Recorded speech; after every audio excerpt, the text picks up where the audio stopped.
Hanımlar ve beyefendiler, Kuruva ve yepyeni bir Cyberpunk videosuna hepiniz hoş geldiniz. Bugün Cyberpunk evreninde çözülememiş bir gizemi araştıracağız. Cyberpunk zamanı dedim.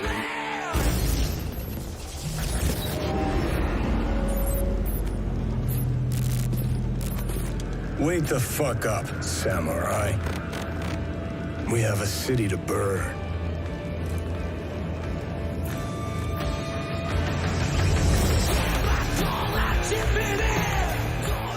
Bu video Cyberpunk 2077 çıktığı andan itibaren çözülemeyen bir easter egg, yani gizemi araştıracağımız bir video olacak. Belki hepiniz duymuşsunuzdur, gizemin kod adı FF06B5.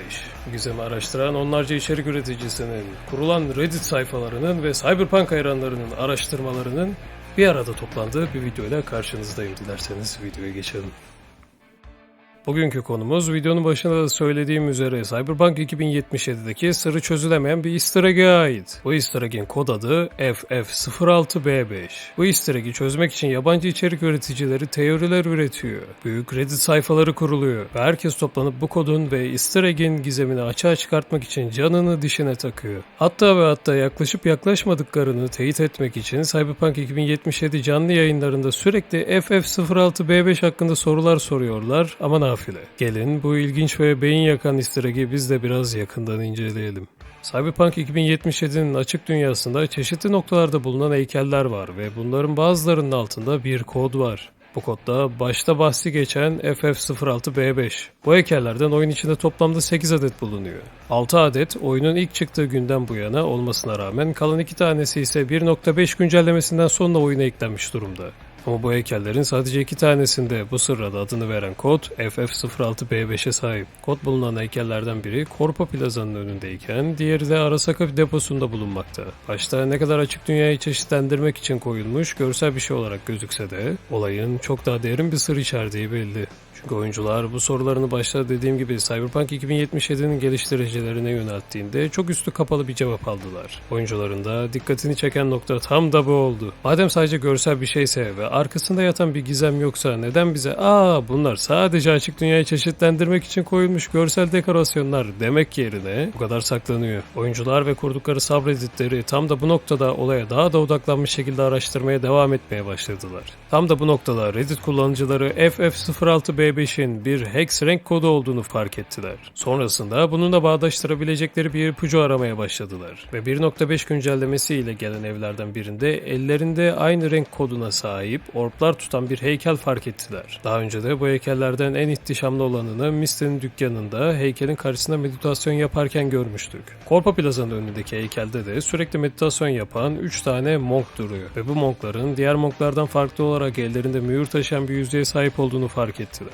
Bu yüzüklerin üzerinde J ve G harfleri kazılı olduğunu ve oyunda üst düzey şirket adamlarında çoğunlukla bulunduğunu fark ediyorlar. Bu yüzüğe sahip tanıştığımız karakterlerden biri de Mr. Blue Eyes. Kullanıcılar bu durumda oyun için yapılmış zamandaki etkinliklere bakarken CD Projekt Red'in düzenlediği ve oyuncuların çözmesini istediği bir Alternate Reality Game, yani kısacası ARG başlattığını hatırlıyorlar. Bu ARG'yi çözmek için önce bir sürü kodu çözmeleri, buldukları koordinatlarda fiziksel olarak saklı QR kodları taratmaları ve diğer yan karakterlerin arka planı hakkında daha fazla bilgi sahibi olabilecekleri forumlarda araştırma yapmaları gerekti. Hatta oyunun başında kurtardığımız Sandra karakteriyle tekrardan konuşup olayları çözebilmek adına bir ipucu yakalamaya çalıştılar. İpuçları bir Night Corp çalışanı olan oyunun başında da kurtardığımız Sandra karakterini işaret ediyordu. Bu gizem açığa çıkarabilecek önemli bir anahtar olabilirdi.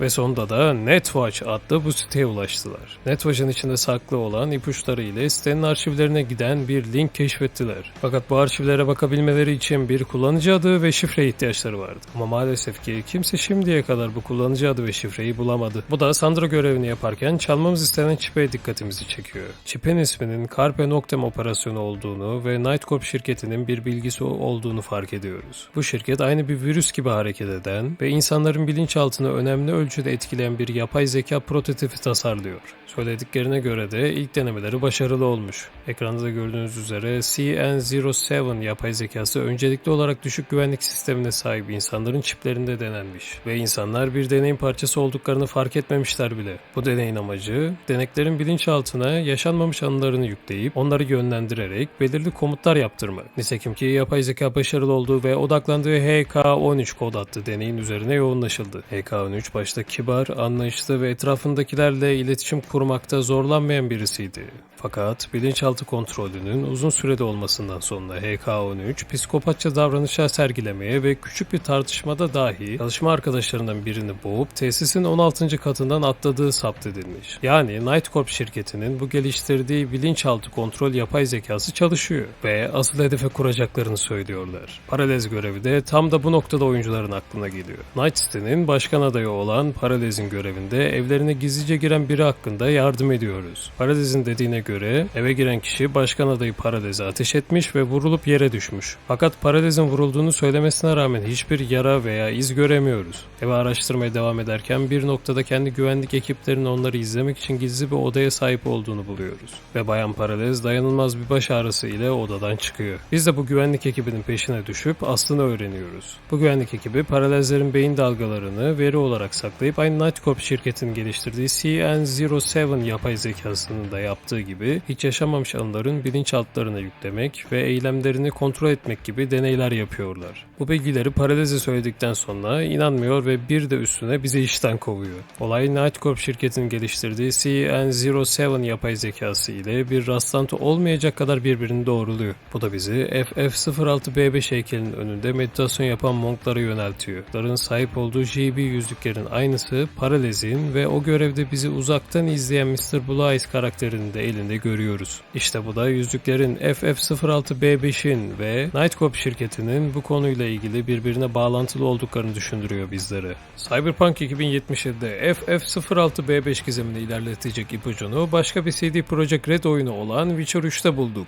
Witcher 3'te Destroyer Basion'daki yıkılmış 3 adet kalenin içindeki kolları çevirdikten sonra yıkılmış kalelerin gardiyanı olan bir golem 3 adet kalenin ortasındaki açıklıkta çıkageliyor. Golemi öldürdükten sonra tepede bir anda ortaya çıkan bir portal oluşuyor ve içerisine girdiğinizde daha demin içinde olduğunuz kaleye ışınlanıyor. En alt katta indiğinizde ise 3 adet ghost size saldırıyor. Onları atlatıp sağ taraftaki odaya girdiğinizde ise duvardaki bu sembolle karşılaşıyorsunuz. Tam ortasındaki sembol Cyberpunk 2077'deki Easter egg'in bulunduğu heykelin üzerindeki sembol ile birebir aynı olduğunu fark edeceksiniz. Etrafındaki yılan sembolü ise Latince kökenli Ouroboros sembolü mitine dayanıyor. Kendini yaratmayı sembolize eden bir yılan şeklidir. Ouroboros'un anlamı kuyruğunu öldürendir. Bu sembol doğanın ebedi döngüsünü ifade etmektedir. Ouroboros'un en temel anlamı öz yaratımı temsil eder. Kendini yiyen ve yeniden yaratan, sürekli yaratım ve yok edim döngüsü içerisinde olan yılan, hayatın ve varoluşun kendisini ifade eder. Yani maddi ve manevi tüm evrenin, tüm varoluşun yegane sembolüdür.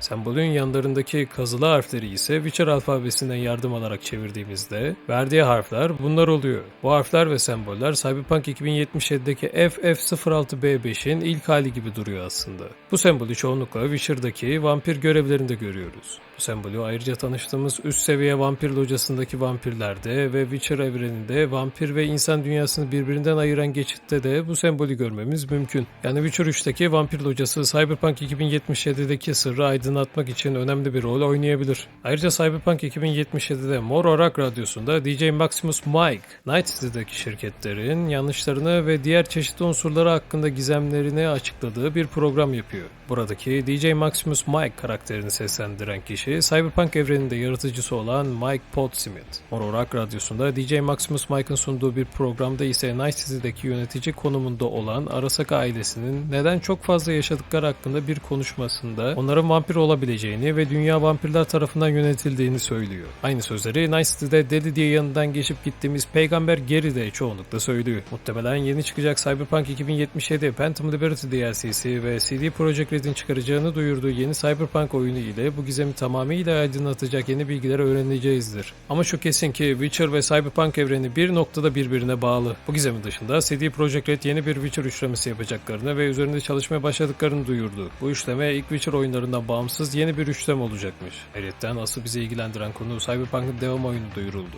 Çıkaracakları devam oyunu için Cyberpunk evrenin limitlerini zorlayacaklarını ve FRP unsurlarının en üst düzeyde olacağı bir devam oyunu yapacaklarını söylediler. Bu devam oyunu için birden fazla yeni stüdyo açan CD Projekt Red, Kuzey Amerika'daki stüdyosunun tamamen yeni Cyberpunk oyunu üzerinde çalışacaklarını ve Avrupa stüdyosundaki Witcher'ın yeni üçlemesini yapan ekibin de sonrasında Cyberpunk'ın devam oyunu yapmak için destek vereceğini açıkladı. Eğer vaat ettiklerini yapabilirlerse oyun dünyasında devrim yaratan oyunlar arasında Cyberpunk'ın çıkacak devam oyunu yerini alacaktır.